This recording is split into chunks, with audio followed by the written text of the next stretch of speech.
Hello people, welcome back to my YouTube channel medico monk. तो अगर आप regular होंगे मेरे व्यूअर्स तो आपको पता ही होगा कि हम लोग एकोनाइट का सीरीज़ कर रहे थे। हम लोगों ने एकोनाइट का part 1, part 2, part 3, part 4, part 5 up to part 6 कर लिया है पिछले वीडियोज़ में।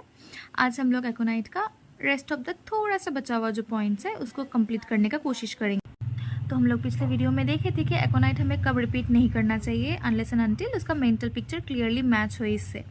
और सिंपल फीवर के लिए हम लोग एकोनाइट को या फिर उसके ऑल्टरनेट में कोई मेडिसिन नहीं देंगे। तो आगे देखते हैं आज। Unless indicated by the exciting cause is nearly always injurious in first stages of typhoid fever. अगर उसका एक्साइटिंग कॉज हमें क्लियरली पता नहीं चला जिससे उसको ये टाइफाइड फीवर हुआ है, तो अगर हम गलती से कुछ और रीज़न की वजह से इसको सोच के कि एकोनाइट का हो सकता है दे दिए, तो ये केस अच्छा से क्योर नहीं होगा, पेशेंट और सफ़र कर सकता है।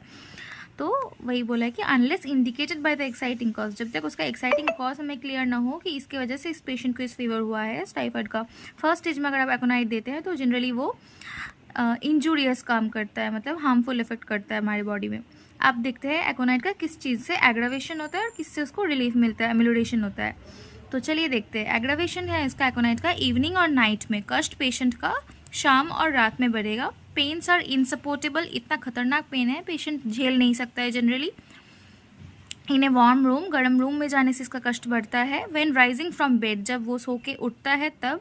Lying on affected side, suppose उसका लेफ्ट साइड में चोट लगा है या फिर पेन है या फिर दर्द हो रहा है, और अगर वो लेफ्ट साइड में ही सोता है उसको उसके बलबूते, तो उसका कष्ट और बढ़ जाता है। बस यही सब है। और सेम अगर अफेक्टेड साइड में सोने से दिक्कत बढ़ जाती है, हम लोग हेपरसल्फ और नक्स मॉस्काटा को भी याद रखेंगे। ये दो रेमेडीज़ भी है जिसका पेन अफेक्टेड साइड में सोने से बढ़ जाता है। आगे देखते हैं इसका एमिलोरेशन। एमिलोरेशन ओपन एयर में, ठंडा हवा में जाने से इसका कष्ट कमता है। एलुमिना, मैगकार, पल्सटिला, सेबाइना के जैसे। और रिलेशन है इसका, ये कॉम्प्लीमेंट्री टू कॉफिया है। एकोनाइट जो है कॉम्प्लीमेंट्री का काम करता है कॉफिया के साथ फीवर में, स्लीपलेसनेस में, जब उसको नींद नहीं आएगा फीवर में, तो एकोनाइट एक कॉम्प्लीमेंट्री टू कॉफिया है। नेक्स्ट है इंटॉलरेंस ऑफ पेन में। कॉफिया में भी बहुत पेशेंट को पेन होता है, पेशेंट टॉलरेट नहीं कर पाता है, जैसे कि हम लोग एकोनाइट में देखे हैं। फिर आर्निका के साथ ये सिमिलर है, ट्रॉमेटिज्म। अगर चोट लगा आर्निका में तो उसमें हम लोग जनरली चोट लगने के बाद आर्निका देते हैं, तो उस केस में आप अगर उससे पूरा क्योर नहीं हुआ तो एकोनाइट भी पूरा क्योर करने में हेल्प करेगा। सल्फर के साथ सारे केसेस में, rarely indicated in fevers which bring out eruption.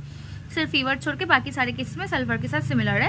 एकोनाइट is the acute of sulphur, clear है, and both precedes and follows it in acute inflammatory condition. तो इसी के साथ हम लोग कंप्लीट कर लिए हैं एकोनाइट। अगर आपको अच्छा लगा तो प्लीज़ लाइक और सब्सक्राइब कर दीजिएगा।